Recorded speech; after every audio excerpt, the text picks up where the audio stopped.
ನಮಸ್ಕಾರ ಟಿವಿ9ನ ವಿಶೇಷ ಸಂಚಿಕೆಗೆ ನಿಮಗೆಲ್ಲ ಸ್ವಾಗತ. ನಾನು ಅನುಷಾ ಗೋಪಾಲಕೃಷ್ಣ. ಕಳೆದ 10 ದಿನಗಳಿಂದ ಇಡೀ ಭಾರತ ಒಂದು ರೀತಿಯಾಗಿ ಶೋಕ ಸಾಗರದಲ್ಲಿ ಮುಳುಗಿ ಹೋಗಿದೆ. ಪಹಲ್ಗಾಮ್ನಲ್ಲಿ 26 ಜನರ ನರಮೇಧ ಇಡೀ ಭಾರತವನ್ನ ಬೆಚ್ಚಿ ಬೀಳಿಸಿದೆ. ನೋವು ಸಂಕಟ ಒಂದು ಕಡೆ ಆದರೆ ಈಗ ದೇಶದೆಲ್ಲೆಡೆ ಪ್ರತೀಕಾರಕ್ಕಾಗಿ ಕೂಗು ಕೇಳಿ ಬರ್ತಾ ಇದೆ. ಭಾರತ ಇದಕ್ಕೆ ಯಾವ ರೀತಿಯಾಗಿ ರಿಯಾಕ್ಟ್ ಮಾಡುತ್ತೆ? ಇಡೀ ಜಗತ್ತಿನ ಕಣ್ಣು ಒಂದು ರೀತಿಯಾಗಿ ಭಾರತದ ಮೇಲೆ ನೆಟ್ಟಿದೆ. ಹಾಗಾದರೆ ಯುದ್ಧ ಆಗುತ್ತಾ?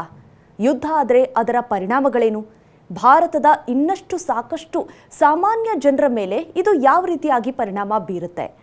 ಅದಕ್ಕೆ ನಾವುಗಳು ಯಾವ ರೀತಿಯಾಗಿ ಸಿದ್ಧವಾಗಿರಬೇಕು? ನಮ್ಮ ಆರ್ಮಿ ಯಾವ ರೀತಿಯಾಗಿ ಸಿದ್ಧವಾಗಿರುತ್ತೆ? ಹೀಗೆ 10 ಪ್ರಶ್ನೆಗಳು ಸಾಕಷ್ಟು ಜನರ ತಲೆಯಲ್ಲಿ ಈಗಾಗಲೇ ಓಡ್ತಾ ಇರುತ್ತೆ. ಇದೆಲ್ಲವನ್ನ ಎಲ್ಲ ಆ್ಯಂಗಲಿಂದನೂ ಕೂಡ ವಿಶ್ಲೇಷಣೆ ಮಾಡಿ ಅದನ್ನು ಜನರಿಗೆ ತಲುಪಿಸುವಂತಹ ಕೆಲಸ ಮಾಧ್ಯಮ ಮಾಡ್ತಾ ಇದೆ. ಅಂತೆಯೇ ಇವತ್ತು ನಮ್ಮ ಜೊತೆ ಸ್ಟುಡಿಯೋದಲ್ಲಿ ನಾವೆಲ್ಲರೂ ತುಂಬ ಹೆಮ್ಮೆಯಿಂದ ಹೇಳುವಂತಹ ಭಾರತದ ನಮ್ಮ ಆರ್ಮಿ ಏನಿದೆ, ಇಂಡಿಯನ್ ಏರ್ಫೋರ್ಸಲ್ಲಿ ಸಾಕಷ್ಟು ವರ್ಷಗಳ ಕಾಲ ತಮ್ಮ ಸೇವೆಯನ್ನು ಸಲ್ಲಿಸಿರುವಂತಹ ವಿಂಗ್ ಕಮಾಂಡರ್ ಆಗಿದ್ದಂತಹ BS ಸುದರ್ಶನ್ ಅವರು ನಮ್ಮ ಜೊತೆ ಇದ್ದಾರೆ. ಬನ್ನಿ ಅವ್ರ ಜೊತೆ ಮಾತಾಡ್ಸೋಣ, ಸಾಕಷ್ಟು ವಿಷಯಗಳ ಬಗ್ಗೆ ಅವ್ರ ಜೊತೆ ಚರ್ಚೆ ಮಾಡೋಣ. ಸರ್ ನಮಸ್ತೆ, ಕಾರ್ಯಕ್ರಮಕ್ಕೆ ಸ್ವಾಗತ. ನಿಮಗೆ ನಮಸ್ತೆ, ಧನ್ಯವಾದಗಳು ನನ್ನ ಕರೆ ಮಾಡಿದ್ದಕ್ಕೆ.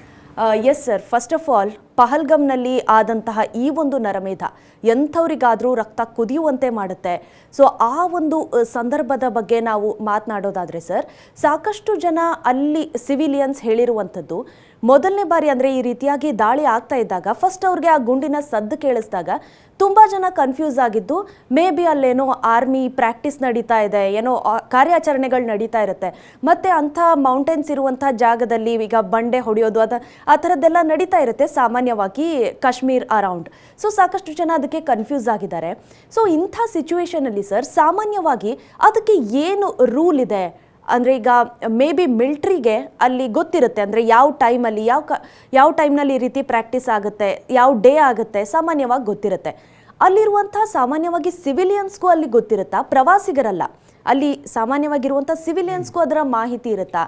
ಸೊ ಆ ರೀತಿಯಾಗಿ ಯಾವ ರೀತಿಯಾಗಿ ಜನ ಇನ್ನೊಂದ್ಸಲಿ ಈ ರೀತಿ ಸೌಂಡ್ ಕೇಳಿಸಿದಾಗ ಹೇಗೆ ಡಿಸ್ಟಿಂಗ್ವಿಷ್ ಮಾಡ್ಕೊಳ್ಳೋದು ಸರ್?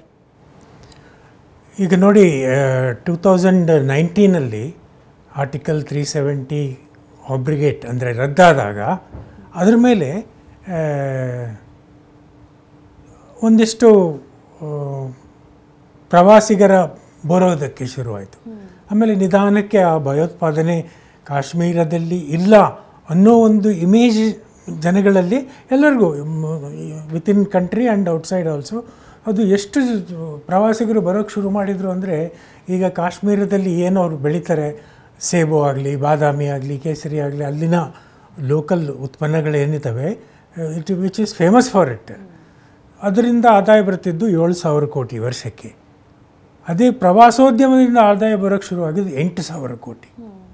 ಇದು ಕೆಲವರಿಗೆ ಜೀರ್ಣಿಸ್ಕೊಳ್ಳೋಕ್ಕಾಗಲಿಲ್ಲ, ಕೆಲವರು ಅಂದರೆ across the border. So Mumbai attack ಆಗಿದ್ದು 26/11 ಅದು ಭಯೋತ್ಪಾದಕ ದಾಳಿ. ಅವರೊಂದು 10 ಜನ ಬ್ರೈನ್ ವಾಶ್ಡ್ ಹುಡುಗರು ಬಂದರು, ಡಡ್ಡ ಅಂತ ಇಂಡಿಸ್ಕ್ರಿಮಿನೇಟ್ಲಿ ಫೈರ್ ಮಾಡಿ ಕೊಂದರು. ದಟ್ ಈಸ್ ಭಯೋತ್ಪಾದಕ ದಾಳಿ. ಇದು ಹಿಂದೂಗಳನ್ನು ಟಾರ್ಗೆಟ್ ಮಾಡಿ ನಡೆಸಿದ ನರಮೇಧ. ಯಾಕೆ ಅಂದರೆ ಮತ್ತೆ ಶುರುವಾಗಲಿ ಹಿಂದೂ ವರ್ಸಸ್ ಮುಸ್ಲಿಂ, ಆ ಒಂದು ಉದ್ದೇಶದಿಂದ ಮಾಡಿದರು. ಇವರು ex army commandos of Pakistan army, ಇದರದ ಒಂದು ಸ್ಟೇಜ್ ಮ್ಯಾನೇಜ್ ಮಾಡಿದ್ದು ಸೈಫುಲ್ಲಾ ಕಸೂರಿ ಅಂತ, with under direct blessing of ISI and the biggest terrorist is general Asim Munir. Okay, ನಾವು ಈಗ ಅವನು ಬಚ್ಕೊಂಡಿದ್ದಾನೆ, ಅವನಿಗೆ ಗೊತ್ತಾಯಿತು ನಾನು ಮಾಡಿದ್ದು ಎಲ್ಲಿ ಇದು ಹೊರಗೆ ಬರುತ್ತೆ ಅಂತೇಳಿ. ಆಮೇಲೆ ಇನ್ನೊಂದು ಮುಖ್ಯವಾದ ವಿಷಯ ಏನಂದರೆ OGWs, ಓವರ್ ಗ್ರೌಂಡ್ ವರ್ಕರ್ಸ್, ಅಲ್ಲಿನ ಸ್ಥಳೀಯರು ಅವರಿಗೆ ಸಹಾಯ ಮಾಡದೆ, ಬೆಂಬಲ ಕೊಡದೆ, ಆಶ್ರಯ ಕೊಡದೆ, ಮನೆ ಕೊಡದೆ, ಆಹಾರ ಕೊಡದೆ ಇದ್ದಿದ್ದರೆ ಇವರು ಮಾಡೋಕ್ಕಾಗ್ತಿರ್ಲಿಲ್ಲ. So they are also terrorist without gun. See this OGWs are the most dangerous part of this terror attack. ಈಗ ನಡೀತಾ ಇದೆ, ಕಾಂಬಿಂಗ್ ಆಪರೇಷನಲ್ಲಿ ನಡೀತಾ ಇದೆ, and they are so familiar with the area. ಅವರಿಗೆ ಈ ಒಂದು ಬೈಸಾರಾಮ್ ವ್ಯಾಲಿಗೆ ಹೋಗೋಕ್ಕೆ ವಾಹನಗಳು ಹೋಗಂಗಿಲ್ಲ, ಕುದುರೆ ಮೇಲೆ ಹೋಗಬೇಕು, ಇಲ್ಲ ಟ್ರೆಕ್ಕಿಂಗ್ ಮಾಡ್ಕೊಂಡು ಹೋಗಬೇಕು ಅನ್ನೋದು ಗೊತ್ತಿತ್ತು. ಆಮೇಲೆ ಇಲ್ಲಿಂದ ಎಸ್ಕೇಪ್ ರೂಟ್ ಇಲ್ಲ. It was like a Jallian Walabagh massacre. ಒಂದು ಎಂಟ್ರೆನ್ಸ್ ಇದೆ, ಆ ಎಂಟ್ರೆನ್ಸಲ್ಲಿ ಒಬ್ಬ ಭಯೋತ್ಪಾದಕ ಇದ್ದ. ಒಳಗಿನವರು ಒಂದಿಷ್ಟು ಗಮನಿಸಿದರೆ, ಈಗ ಸ್ವಲ್ಪ ಎಲ್ಲ ವಿಷಯ ತಣ್ಣಗಾದ ಮೇಲೆ ಗಮನಿಸಿದರೆ, ಅಲ್ಲಿದ್ದ ಜನಗಳಿಗೆ ಆ ಜಿಪ್ ಲೈನರ್ ಆಗಲಿ, ಅವ್ನು ಮ್ಯಾಗಿ ಮಾಡ್ತಿರೋನಾಗಲಿ, ಕುದುರೆಯವರಾಗಲಿ, they were all colluded with this attack. So ಈಗ ಅದ್ರದ್ದು ಒಂದಿಷ್ಟು ನಡೀತಾ ಇದೆ, because which is very important. Like we caught Ajmal Kasab alive. So ಭಾರತೀಯ ಒಂದು ಸೇನಾಪಡೆಗಳೇನಿದ್ದಾವೆ ಅದರಲ್ಲಿ ಭಾರತೀಯ ವಿಕ್ಟರ್ ಫೋರ್ಸ್ ಇದೆ, ಕೋಬ್ರಾ ಫೋರ್ಸ್ ಇದೆ, Jammu Kashmir special operation group ಇದೆ, CRPF ಇದೆ. ಸೊ ಇವರೆಲ್ಲ ಕೂಡ್ಕೊಂಡು ಕೋಂಪಿಂಗ್ ಮಾಡ್ತಾ ಇದ್ದಾರೆ. We hope somebody should be caught alive.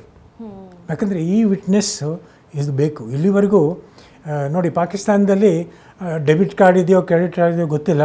They have 2 cards. One is nuclear bomb card, other one is victim card. So ಈಗ victim card play ಮಾಡ್ತಾ ಇದ್ದಾರೆ.